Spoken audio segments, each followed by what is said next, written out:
Question number 8 on the mechanics multiple choice is all about terminal velocity. It says two spheres P and Q have the same volume but P has a greater mass. The spheres will fall in the air and the terminal velocities Vp and Vq respectively. Which row states relationship? So let's have a think about terminal velocity. The terminal velocity is going to be affected by two factors: the shape of the object and its weight.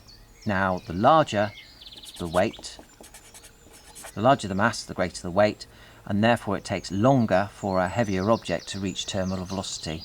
So you would expect the heavier object to have a greater terminal velocity.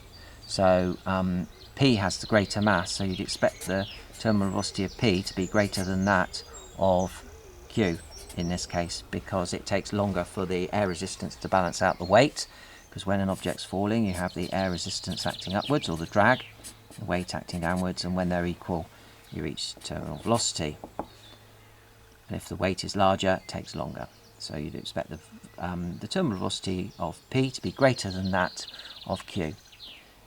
And you would expect this to be, as I said, for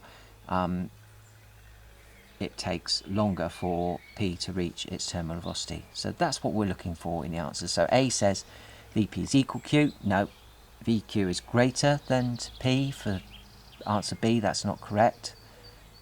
Vq is greater than Vp for C. That's incorrect. So it must be D. Vp is greater than Vq, which we have here. And it gives a reason. Q reaches equilibrium at a lower terminal velocity, which is correct because it's got a lower weight, so therefore the air resistance balances out its weight sooner. So the correct answer for question number 8 must be D.